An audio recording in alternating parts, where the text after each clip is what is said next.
Eh bien, bonsoir et bienvenue dans Divergence politique. Alors, une émission sur le fil qui n'était pas du tout prévue au programme, mais l'actualité faisant foi, eh bien, j'ai le plaisir de recevoir Nicolas Mirkovic et Olivier pour parler de ce qui vient de se passer, la bombe qui vient d'exploser à Washington. On va se poser la question, est-ce que c'est une mise à mort en direct de Zelensky? On va essayer de débriefer à chaud sur ce que l'on vient de vivre. Messieurs, comment allez-vous? Ça va bien, merci. Pas mal du tout. Merci, Alexis. Ouais. Alors, peut-être on va commencer par Olivier, on va partir directement en Amérique. Vu d'Amérique du Nord, quelles sont les premières réactions à ce qu'on vient de vivre qui est...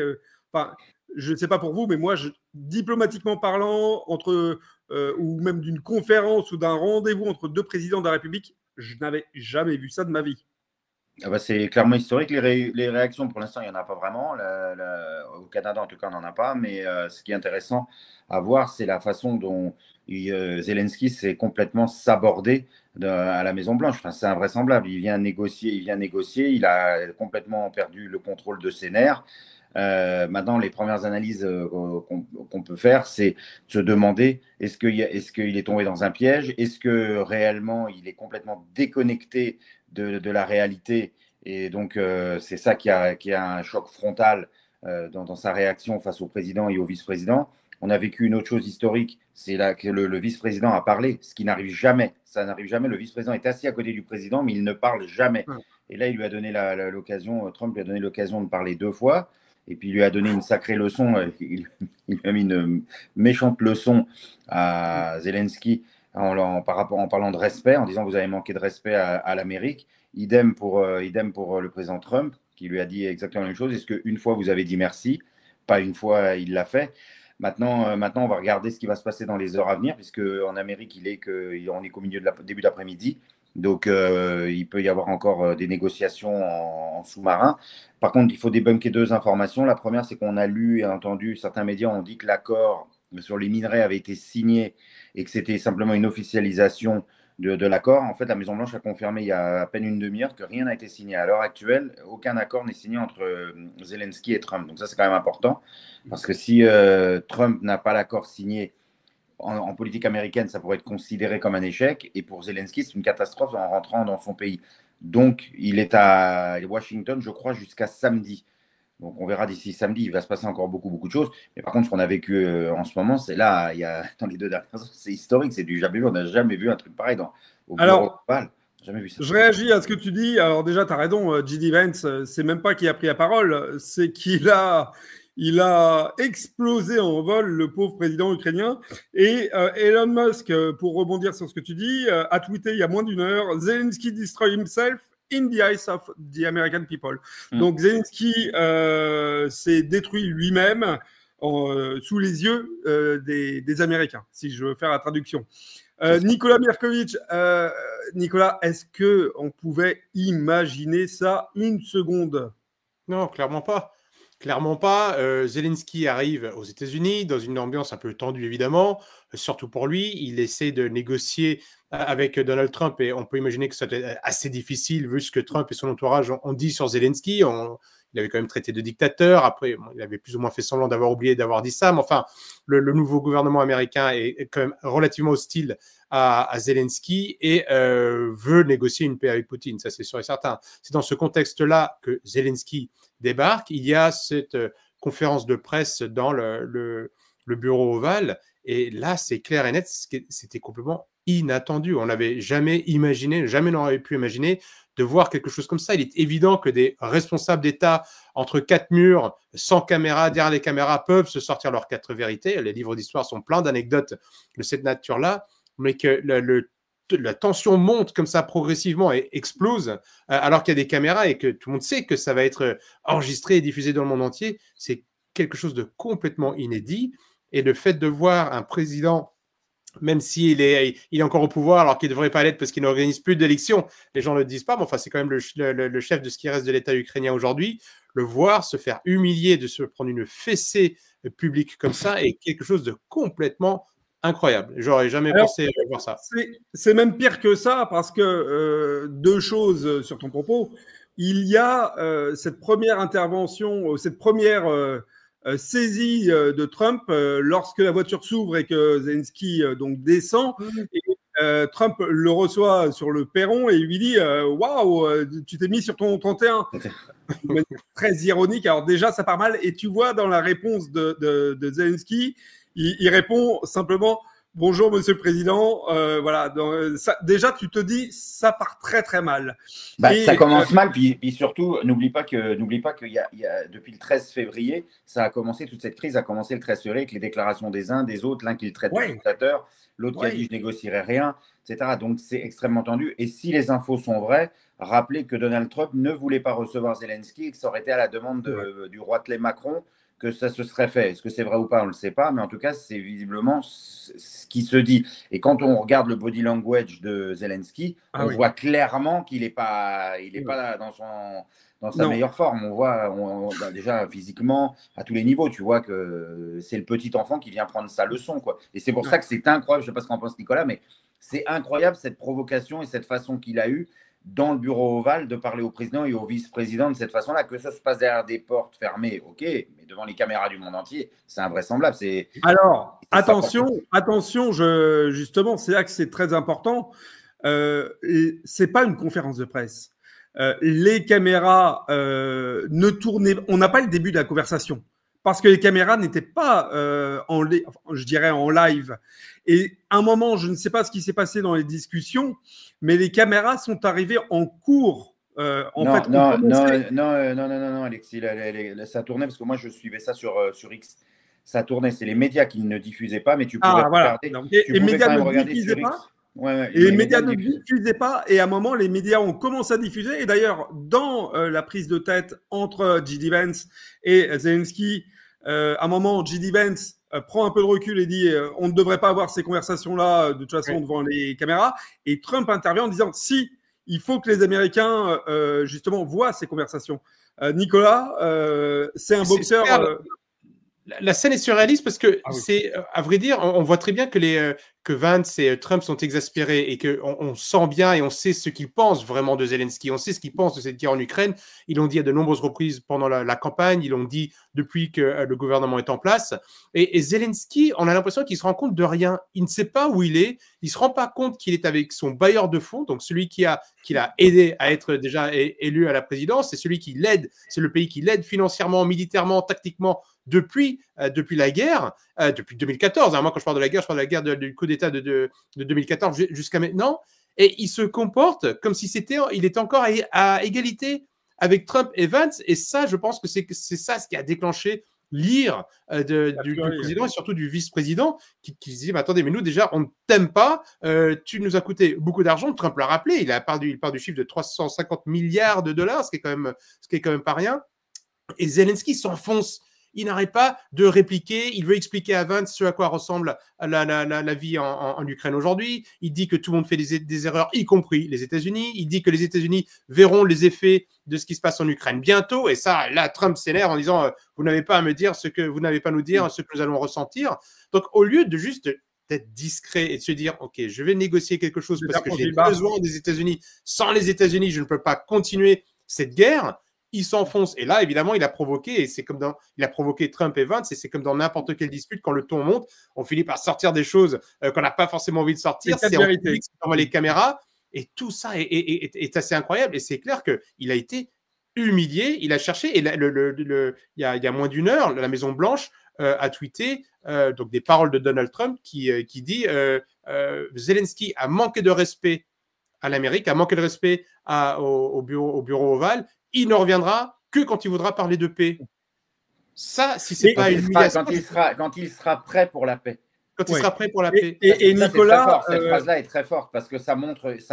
C'est très fort parce que ça montre l'état d'esprit des Américains par rapport au rapprochement avec les Russes et la différence avec lui qui continue à vouloir quémander de l'argent, des armes, etc. et qui veut continuer à massacrer son peuple. Et n'oublie pas, Nicolas, ce que dit J.D. Vance quand il lui dit tu n'as plus d'hommes, tu cherches à recruter des hommes de partout, tu n'as plus rien, hein, etc. C'est énorme. Il lui met la réalité. Il dit même tu forces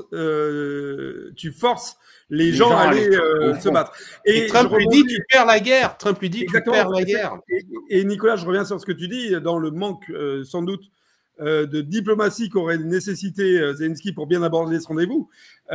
Trump s'énerve et lui dit mais de toute façon, sans le soutien américain et sans les armes américaines, la guerre aurait été finie en 15 jours. Et ironique, Zelensky lui répond non, en 3 jours. Et réponse de Trump, ouais, bon, ok, 15 jours, mais tu sens qu'ils sont furieux. Ils sont furieux de J.D. Vance et Donald Trump. Et en face, en parallèle, il y a l'ambassadrice d'Ukraine. C'est énorme, l'image, elle s'effondre. L'ambassadrice d'Ukraine aux États-Unis, qui est donc assise à côté des journalistes, qui se tient la tête. Alors, on ne sait pas, est-ce qu'elle pleure, est-ce qu'elle est, en tout cas, elle est dépitée, c'est certain. Mais oui, il y a une CI qui a été très, très virulente plusieurs CI qui ont été très virulentes. Olivier, il y a un truc on est sur une rupture. On est sur une rupture États-Unis-Ukraine ou moi, je m'avancerai pas encore une fois. Je te dis, Zelensky est là-bas jusqu'à samedi. Il va se passer énormément de choses aujourd'hui et demain. Donc, il faut faire attention, pas trop se prononcer. Par contre, une chose. Samedi, c'est demain. Hein. Oui, pardon, c'est demain. Je ne sais pas pourquoi on est vendredi, c'est ça, c'est jusqu'à demain. Donc, il peut se passer encore beaucoup de choses aujourd'hui et demain. Certains médias pensaient que Zelensky repartirait aujourd'hui en Ukraine. Or, ce n'est pas le cas. Il reste quand même aux États-Unis encore aujourd'hui et demain. Je suppose que Trump ne lâchera pas le morceau comme ça pour signer son accord sur les minerais, parce qu'on parle de 350 milliards de dollars. Il y a juste une chose que je voulais dire par rapport à J.D. Vance. Dans la saillie de J.D. Vance, c'est dommage d'ailleurs qu'il ne l'ait pas dit pour le peuple américain et le monde qui le regardait, c'est qu'oubliez pas que cette réponse-là vient au fait que Zelensky revient sur 2014, explique qu'il y a l'annexion de la Crimée, qu'il y a eu ci, qu'il y a eu ça, que personne ne s'est opposé, il nomme Obama, il nomme Trump. Trump lui dit non, j'y étais pas en 2015. Ce qui est dommage dans la réponse de J.D. Vance, j'aurais aimé qu'il lui mette dans la tête, qu'il lui dit oui, et vous avez bombardé le Donbass en tuant 30 000 personnes. Ça, il ne l'a pas dit, c'est dommage parce que ça aurait informé pas mal de gens qui pensent que c'est une fake news. Mais bon, dans l'énervement, ça n'a pas dû lui passer. Ils avaient déjà commencé à aborder la question en responsabilisant aussi l'Ukraine sur le point de départ de ce conflit. Je rebondis sur ce que tu dis, Olivier. Moi, j'ai quand même l'impression que on sait qu'il y a eu aujourd'hui, d'ailleurs ce matin, des discussions diplomatiques entre la Russie et les États-Unis. Donc Trump, forcément, est arrivé au rendez-vous en ayant déjà le reporting du rendez-vous russo-américain. Est-ce que Trump se dit pas finalement, de toute façon, ces fameuses terres rares, pour une bonne partie, elles sont sur les territoires que contrôle la Russie, et puis elles sont aussi sur le pays en Russie, sur ce grand territoire russe, que finalement il trouvera l'accord soit à gauche ou à droite finalement, et visiblement que les Russes seront probablement plus ouverts à signer un accord avec Trump. Évidemment, et c'est pour ça que c'est invraisemblable ce à quoi on a assisté. Il s'est tiré une balle dans le pied, dans le genou, dans ce que tu veux. C'est une catastrophe. Il peut maintenant négocier directement avec les Russes. D'ailleurs, en parlant d'accord, tu as vu que Poutine a demandé aujourd'hui à proposer aux Américains de rétablir les vols commerciaux. Les vols et les transferts bancaires. Et les transferts bancaires, tu t'imagines ? Vol direct et transfert bancaire, plus ça avait déjà été discuté dans le début de la semaine, ça va tellement vite que je ne sais même plus. Le retour des sociétés américaines serait réfléchi par un comité de pilotage gouvernemental russe. Nicolas, Trump l'a dit d'ailleurs dans la conversation, il a dit si vous ne signez pas cet accord, we are off, on se désengage, et il a enchaîné directement en disant et si on se désengage, globalement vous n'allez pas tenir longtemps et vous allez voir ce que vous allez voir et vous n'allez pas aimer. Oui. C'est tout à fait vrai. N'oublions pas que sans les États-Unis, il y aurait d'abord jamais eu de coup d'État, il n'y aurait jamais eu cette guerre. Donc le bailleur de fonds principal et on va dire l'instigateur a toujours été à Washington, quel que soit le président en place. Et aujourd'hui, Trump veut négocier. Poutine a l'intelligence de vouloir négocier avec Trump. Et Dieu sait il doit avoir des différends. Ça va pas être facile à faire du jour au lendemain, mais il y a la volonté de négocier. Et je pense que quand il y a la volonté, c'est le premier pas vers la paix. Ça, c'est évident. Et c'est quand même dans l'intérêt de tout le monde.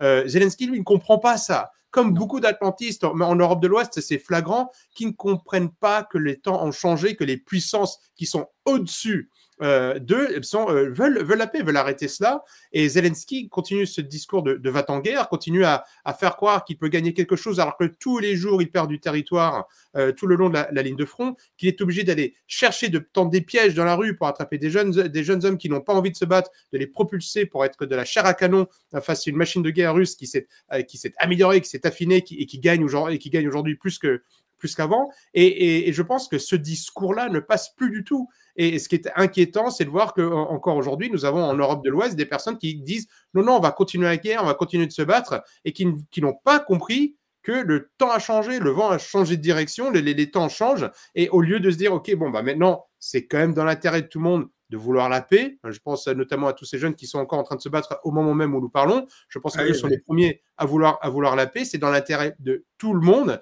Et Zelensky, lui, il n'a pas compris qu'il ne peut plus continuer ce discours de va-t-en-guerre, de l'homme vert, de l'homme de l'année, de Time, de l'homme qui est applaudi dans toutes les assemblées nationales, qui reçoit des milliards, qui disparaissent quelque part en Ukraine, parce qu'il y a quand même ce sujet qu'il va falloir qu'on règle un jour de ces centaines de milliards d'euros et de dollars qui disparaissent. Je fais une parenthèse. Il a été dit ce soir, suite à la non-réunion, tu sais qu'il devait y avoir une conférence de presse qui a été annulée, Zelensky est parti. Dans la foulée de son départ, Zelensky qui est parti d'ailleurs sans être accompagné, hein, c'est une personne de la Maison Blanche du protocole qui l'a accompagné à sa voiture, point barre.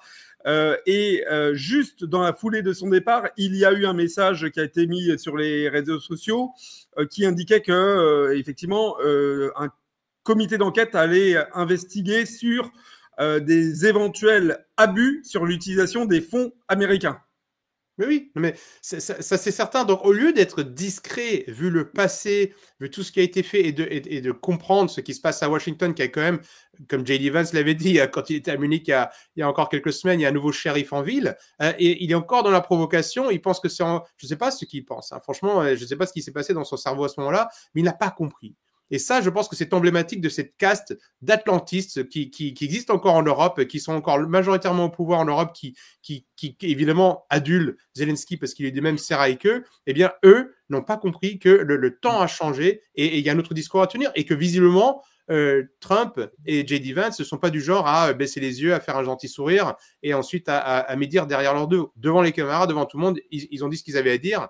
C'est une autre façon de faire la politique, hein, qui est parfois peut-être même un peu dérangeante. C'est un peu gênant de voir ce type de scène en public. Mais je pense que vu l'importance de la situation, n'oublions pas que Zelensky a envoyé des milliers, des centaines de milliers de jeunes Ukrainiens au front alors qu'il aurait pu arrêter, alors bien avant 2022, il y avait les accords de Minsk qui n'ont pas été respectés ni par Zelensky ni par les pays atlantistes, qui avaient une deuxième chance en avril 2022, que Zelensky était partant, mais il a écouté Boris Johnson et à l'époque Biden et leur clique et a poursuivi la guerre. Et ces personnes-là, ces atlantistes avec Zelensky, sont responsables de la catastrophe qui se déroule en Ukraine aujourd'hui. Donc il est temps, même si c'est un peu choquant de voir ce genre de scène en grand public, je ne suis pas pour la politique spectacle, là au bout d'un moment, si ça peut servir à amener une issue de paix rapidement et rappeler au monde entier qui est Zelensky, je pense que ça valait la peine. Alors, on n'a pas de fil conducteur là, dans cette émission. Vous avez vu qu'il y a la déclaration de Zelensky, il vient de tweeter, il vient de tweeter à l'instant. Il a mis merci à l'Amérique, merci pour votre soutien, merci pour cette visite, merci à vous, #POTUS, au Congrès et au peuple américain. L'Ukraine a besoin d'une paix juste et durable et nous travaillons précisément pour cela. Il vient de tweeter ça. Alors ça c'est très beau, hein, c'est un beau message, mais vu ce qu'on vient de voir, ça va être difficile de récupérer un fil de conversation. J'ai quatre questions que je voudrais aborder avec vous, messieurs. La première question, Olivier, on va parler un petit peu de la rancœur des Republicans. On va parler aussi de l'Europe. Et maintenant, Emmanuel Macron a pris la parole dans la rue. Il a été interviewé par un parterre de journalistes qui le suivaient dans la rue il y a moins d'une heure. On va parler de l'Ukraine, de ces fameux soldats qui se battent. Ils doivent se dire, on se bat pourquoi maintenant? Et puis on va parler de la Russie qui doit se dire, quel est le coup d'après? Voilà. Donc première question, Olivier. J.D. Vance a mis l'accent notamment sur un événement qui visiblement gardait un petit peu en travers de la gorge, qui est la visite en Pennsylvanie durant les élections américaines, la campagne électorale américaine de Zelensky qui était aux côtés donc de Biden. Alors, et J.D. Vance, en fait, reproche à Zelensky d'avoir soutenu un candidat plus qu'un autre. En gros, de pas avoir fait la parité. Voilà. C'est de bonne guerre. L'expression n'est pas bonne ce soir, mais bon.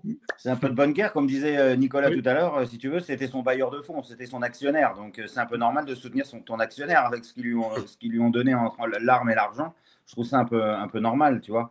Il ne faut pas se surprendre de ça, mais il ne faut pas non plus être surpris du retour de manivelle et de bâton avec la nouvelle administration. Moi, ce que je perçois dans ce qui s'est passé aujourd'hui, c'est que on a tellement mis Zelensky là-haut, il a fait jusqu'à le festival de Cannes, tous les trucs, c'est le héros aux Nations Unies, au Congrès, au Sénat, partout, que lui, il a la tête qui est devenue gros comme une pastèque, et quand il arrive à la Maison-Blanche, il n'a pas compris que l'administration a changé, que les hommes ont changé, et qu'il n'est plus le héros qu'il était il y a quelques mois, quoi. Ça provoque ce que ça a prouvé, c'est ce que ça provoque.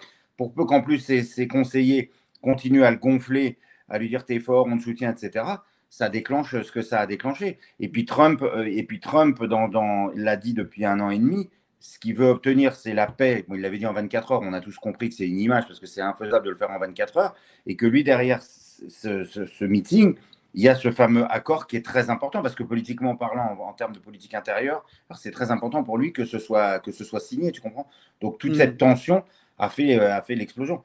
Mais c'est incompréhensible, encore une fois, c'est incompréhensible, c'est absolument incompréhensible le dérapage dans lequel il est. Alors moi, je rigole parce que je lis sur les réseaux les commentaires, mais c'est hallucinant, quoi. C'est-à-dire qu'on a déjà le narratif Trump et Vance les voyous, Trump et Vance les gangsters, Trump et Vance les parrains de la mafia. Enfin, c'est incroyable, quoi. LCI s'apprêtait ce soir, je crois, à sortir un reportage sur Trump et ses relations avec KGB. Donc, tu vois, là, je pense que bon, là, finalement, ils ont remisé au placard le reportage. Ils sont en train de sortir les cordes et les tabourets parce que je pense que ça doit couiner et pleurer un peu côté dans les médias de grand chemin français. Alors, je reprends le fil de mes questions. Nicolas, on est ukrainien ce soir. On est soldat sur le front. Qu'est-ce qu'on peut, enfin, je veux dire, dans quel état psychologique on doit être? Comment l'Ukraine peut se relever de ça? Oh bah ça, c'est clairement un coup de bambou derrière la tête. Déjà, l'élection de Trump. Un coup de batte de baseball, même. Oui, batte de baseball cloutée directement. Ça, je pense qu'ils vont avoir du mal à s'en remettre. On peut le comprendre. Ils n'étaient déjà pas très heureux de voir que c'était Trump qui était élu.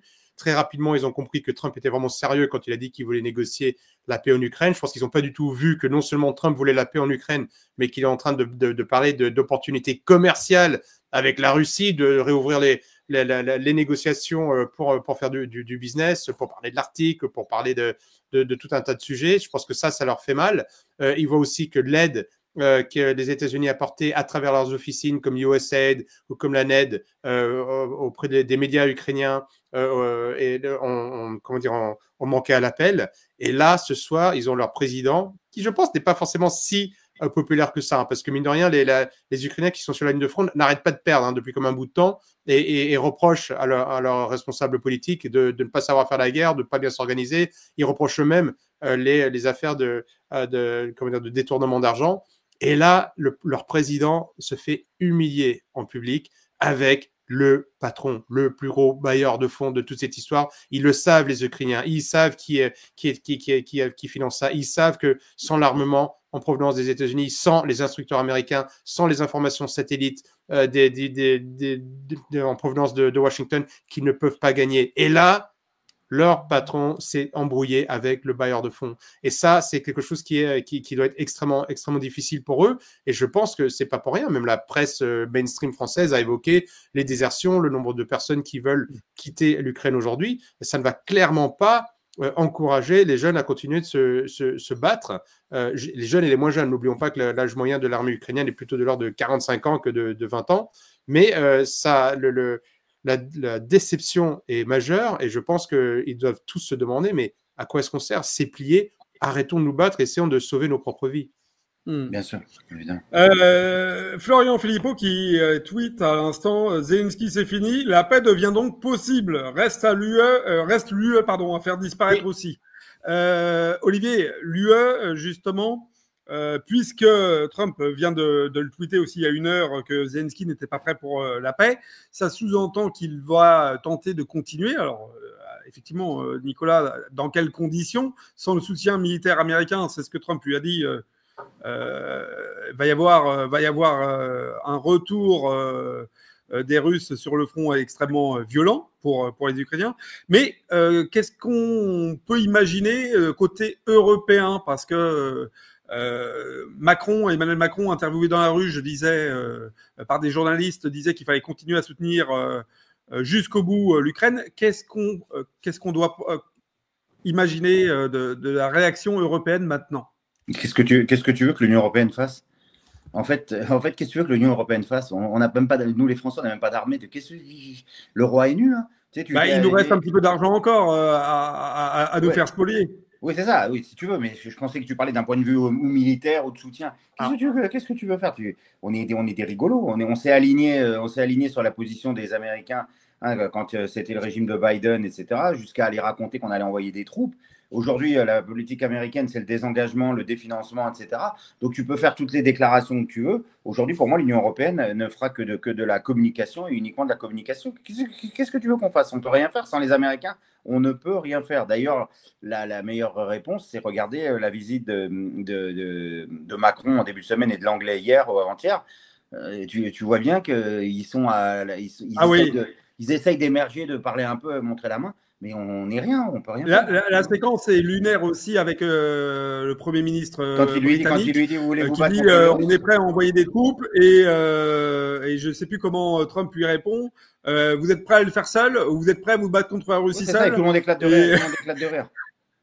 Tout le monde éclate de rire et le Premier ministre anglais se dit ça va être plus compliqué que prévu. Donc, je ne sais pas, mais l'Union européenne, qu'est-ce que tu veux que l'Union européenne fasse? Elle ne peut rien faire. D'ailleurs, Trump l'a dit lui-même. Oublions l'incident d'aujourd'hui. Il l'a dit, c'est quand la semaine dernière, où il dit dans une conférence de presse, où il dit ça fait 3 ans que vous voulez négocier, que vous voulez faire des choses, vous n'avez rien obtenu, et aujourd'hui, vous voulez venir vous asseoir à la table, alors que c'est moi qui suis en train de gérer tout le process.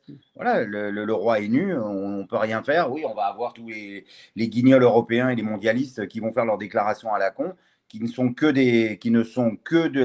qu'on appelle ça, des opérations de communication, mais ça n'aura rien. Celui qui tient les rênes, c'est les Américains. On sait très bien, c'est Trump, c'est les Américains. Et d'ailleurs, c'est assez comique de regarder les réactions sur les réseaux en ce moment, en disant c'est une honte. Ah bon, mais qu'est-ce qu'ils espèrent? C'est quoi? Ils veulent aller à la guerre? Pourquoi tous ces gens qui sont si forts sur les réseaux sociaux, qui sont contre la paix, ne mettent pas leur treillis, leurs bottes et partent au front? Zelensky a besoin d'hommes. Ils sont très forts sur les réseaux sociaux. Ils sont tous prêts à aller à la guerre, mais ils veulent pas donner. Ils enverront pas leurs enfants ni eux. C'est très fort. Donc, qu'est-ce qu'ils ont à reprocher à Trump et Vance? De toute façon, il y a plus. C'est ce que J.D. Vance a dit à Zelensky. De toute façon, il y a plus de soldats pour aller se battre en Ukraine. Je réagis sur un tweet d'Elon Musk. Alors, Elon Musk, je pense qu'il est en feu ce soir. Il envoie un retweet où il fait en fait le petit smiley là, du feu, associé à un smiley qui meurt de rire, qui rit, et sur un tweet où Zelensky dit à propos de J.D. Vance, j'aime ce gars, I like this guy, j'aime cette personne, et il est très beau, il est très élégant, il est très bien habillé. Et Donald Trump lui dit j'aime également vos vêtements à propos de ça.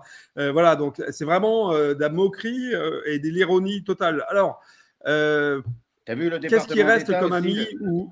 T'as vu le département d'État qui vient d'annoncer, le département d'État américain met fin au soutien à la restauration du réseau électrique ukrainien. Il y a 3 minutes, hein, ça traîne pas. Hein. Je te dis que les Starlink vont être coupés au réveil demain matin. Nicolas, on a posé la question alors côté ukrainien, on a posé la question côté européen, côté russe. À part, j'imagine Vladimir Poutine devant sa télé ce soir. À mon avis, c'était popcorn et vodka en regardant le spectacle. Peut-être. Voilà. Qu'est-ce qu'on doit se dire côté russe aujourd'hui? On négocie des accords commerciaux avec les États-Unis et on continue à pousser sur le front. On va jusqu'à Odessa, on récupère Kharkov ou on se dit on va jouer l'apaisement? Beaucoup de choses. Je pense que d'abord, les Américains doivent créer la confiance. N'oublions pas que les Russes ne vont pas faire un chèque en blanc, ils ont raison, auprès de Trump, parce qu'il tient un discours qui séduit, un discours de paix, un discours qui a l'air d'être compréhensif des enjeux mondiaux du moment, mais ils ne vont pas donner un chèque en blanc pour autant. Donc, je pense qu'ils sont quand même un peu circonspects. C'est pour ça que je le dis, les discussions, les négociations vont prendre du temps. En revanche, on juge un arbre à son fruit. Donc, je pense que le fait que l'humiliation qui vient d'administrer à Zelensky, couplé au fait qu'ils ont réduit, qu'ils ont coupé les budgets momentanément de l'USAID, couplé au fait qu'ils ont très clairement dit qu'ils voulaient la paix, qu'ils vont arrêter d'armer l'Ukraine, ce qu'il faut encore aujourd'hui. Il ne faut pas penser qu'il n'y a pas du tout d'experts américains, militaires sur place, qui ne donnent pas les informations satellites. Ils continuent tout ça. Donc l'Amérique continue à soutenir l'Ukraine militairement, mais ils comprennent aussi que du jour au lendemain, ils ne peuvent pas arrêter. Donc je pense qu'à Moscou, ce soir, ils voient ça évidemment plutôt d'un bon oeil. En tout cas, ils disent, tout ça va dans le bon sens. Ça va dans le bon sens, et si ça continue comme ça, on pense vraiment que Donald Trump est crédible, qu'on ne va pas de nouveau, comme ça a déjà été le cas dans le passé, nous poignarder dans le dos, nous mentir et revenir en arrière. Ce que Poutine a demandé depuis longtemps, c'est la stabilité. Il l'a encore dit récemment, ce qu'il veut, c'est la stabilité, la paix. Il parlait à l'époque, avant même, dans début des années 2000, d'une nouvelle architecture de la paix en Europe, et je pense que c'est vraiment ce qu'ils souhaitent, et ça, ce que viennent de faire Vance et Trump ce soir, crédibilise en tout cas leur attitude vis-à-vis de Zelensky. C'est pas de la posture, vraiment on n'en peut plus de lui, on veut changer la situation sur place, et je pense que Moscou voit ça d'un bon œil. Maintenant, voilà, il y a encore beaucoup de choses à négocier, à discuter. Ça ne doit pas être si facile que ça pour les Russes, pour l'armée russe en ce moment, de se dire que la guerre va peut-être s'arrêter alors qu'ils sont en train de gagner, et qu'il y a encore beaucoup de russophones à Odessa, ouais, exactement, ou à Kramatorsk, à Kharkov, qui veulent Kherson, tout simplement, qui voudraient être libérés, pour prendre leur propre parole, et donc qui se disent qu'ils verraient d'un mauvais œil que la guerre s'arrête tout de suite, et ça doit être tentant de se dire, mais attendez, c'est nous qui avons la main en ce moment, on va poursuivre. Donc ça, évidemment, ça va être dans les négociations. Je pense que ce qui est certain, c'est qu'ils veulent négocier beaucoup d'éléments d'un coup, pas que l'Ukraine. Il ne faut pas penser qu'il n'y a que l'Ukraine dans ces négociations. Les différends entre Moscou et États-Unis s'étendent bien au-delà de l'Ukraine, et donc il y a énormément de sujets qui vont devoir négocier. Tout ce qui va dans le bon sens et du positif. Le fait que, comme le disait Olivier tout à l'heure, que les Russes disent qu'ils sont prêts à réouvrir les vols réguliers les vols entre les États-Unis et la Russie, qu'on part d'ouvrir de nouveau des banques. Mais c'est toute l'artillerie technique qui a été mise en place par les atlantistes en 2022, dès 2014 à vrai dire, pour saper la Russie, qui s'effondrerait si Trump acceptait. Donc là, je pense que ce soir à Moscou, l'administration est plutôt heureuse, Poutine aussi. Alors Olivier, évidemment Nicolas, les ennemis de Trump disent que Trump est un agent russe. Tu connais la rhétorique, évidemment. Oui, bien sûr. Justement, deux choses. Premièrement, si tu es amené à venir en Russie prochainement, peut-être tu pourras le faire par un vol direct. C'est déjà une bonne nouvelle pour toi de la soirée. Je dormirai mieux. Je ne suis pas sûr que d'ici mi-mars, ce sera rétabli, mais si ça l'était, ce sera bien, oui, effectivement. Tu sais, à ce rythme-là, tout est possible. Et je remets en écho les propos de Donald Trump en début de semaine lors de la rencontre avec Emmanuel Macron, où il disait finalement, il n'occultait pas la possibilité d'être le 9 mai à la parade russe sur la place rouge. Ça prend encore plus de sens ce soir même. Propos justement Donald Trump, Vladimir Poutine. Donald Trump a pris la parole lors de cet échange complètement historique et complètement fou que l'on a vécu, justement, où il a dit Vladimir Poutine, c'est quelqu'un qui a été calomnié, accusé par les démocrates, qui a été traîné dans la boue, il est resté droit. Moi, en gros, il n'a pas dit c'est mon ami, mais bon, à demi-mot, il l'a dit. Il a dit Poutine est toujours resté droit et fidèle vis-à-vis de moi. Peut-être Il n'y a pas eu des accords avec les présidents précédents, mais avec moi, en tout cas, il a toujours tenu sa parole. Et je crois en gros, je crois en sa parole s'il me la donne. Donc, on a véritablement un rapprochement États-Unis-Russie qui est en train de s'opérer. Est-ce qu'on est, Olivier, dans une grande bascule mondiale économiquement? Bien sûr, évidemment. Bah, c'est évident. Moi, j'ai même dit déjà, je ne sais pas si Nicolas me suivra là-dedans, mais moi, je pense que ça va plus loin que ça. C'est un rapprochement américano-russe qui va permettre aussi un rapprochement américano-russe, chinois et indien. Parce que personne n'en parle, mais en réalité, le conflit avec la Chine, je pense qu'il n'existe pas. Je pense qu'il y a une vraie idée dans l'administration Trump de faire l'association Trump, Poutine, Xi, Modi. Enfin, moi, c'est comme ça que, personnellement, c'est comme donc, ça. Donc, la Russie, les États-Unis vont rentrer dans les BRICS. C'est ce que tu es en train de me dire. Je ne sais pas si on doit dans les BRICS, mais j'ai plutôt l'impression que les BRICS vont être mis plutôt de côté. J'ai plutôt ce sentiment-là. J'ai l'impression qu'on est plus parti pour une suppression ou en tout cas une mise de côté des BRICS. Mais bon, personne ne le sait. On n'est pas dans la tête de Trump ni de Poutine. Mais c'est plutôt vers ça qu'on s'en va. Et de toute façon, c'est une très bonne chose. Au regard de l'histoire, de notre histoire, nous en tant que Français, etc., qu'il y ait un rapprochement russo-américain. Et beaucoup de gens, les anti-américains primaires et les anti-russes primaires, ont juste oublié ce qui s'est passé dans les années 40. Donc c'est quand même juste absolument incroyable. Et puis moi, ce qui me choque dans ce que je lis depuis tout à l'heure, c'est tous ces gens qui critiquent ça de vouloir la paix. Enfin, je sais pas, c'est quoi maintenant, il vaut mieux être pro-guerre que pro-paix. Ah bah côté européen, assurément. C'est de la folie, c'est de la folie, Alexis. Si on prend les propos de Kaja Kallas, Nicolas, si on prend les propos même de Macron qui dit que de toute façon il soutiendra l'Ukraine jusqu'au bout, si on prend les propos de Stammer qui dit que la Grande-Bretagne est prête à envoyer des troupes sur le terrain, clairement côté européen, on est prêt à tout pour la guerre avec la Russie.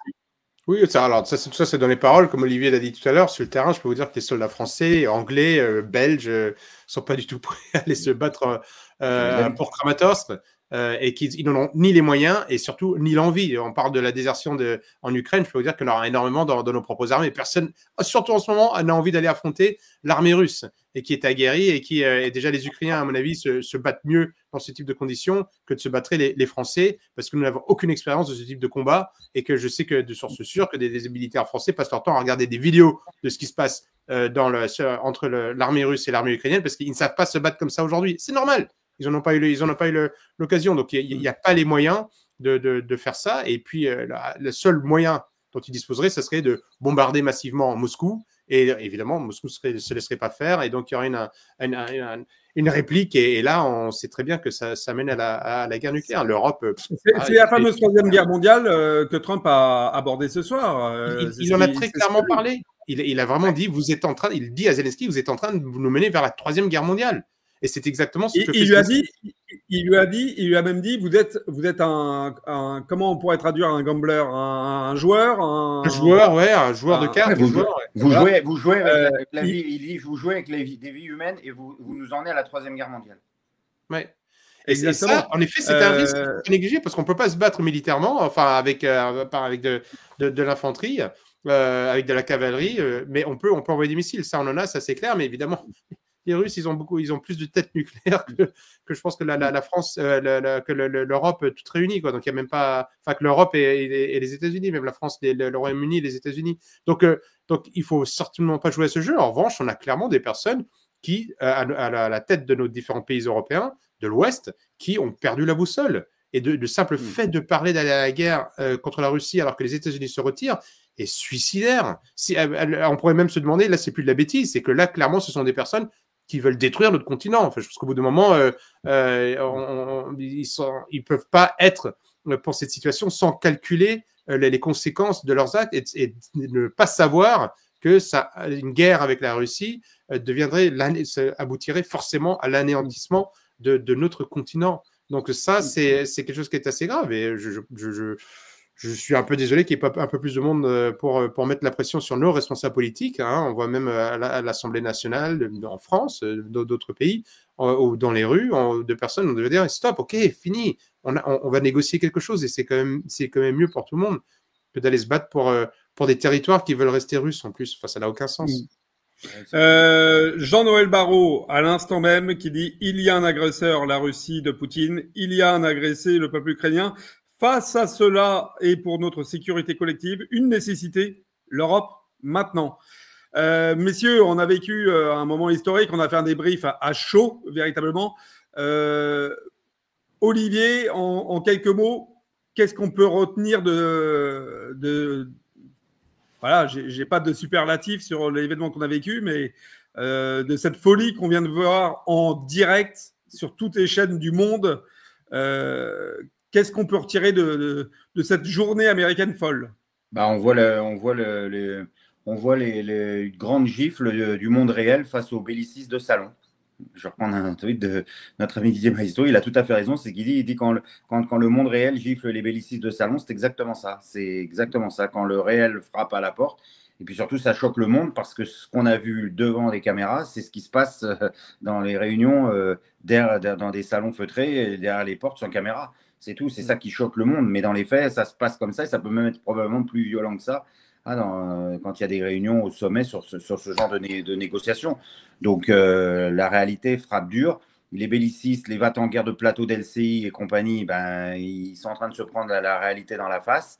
Ça fait des années qu'on est une partie pour la paix en Ukraine, qu'on se fait traiter d'extrême droite, qu'on se fait traiter d'agents de Poutine, de toucher de l'argent de Poutine, etc. Non, mais c'est parce que c'est ça, il faut savoir que de parler comme on parle, on est des agents du Kremlin.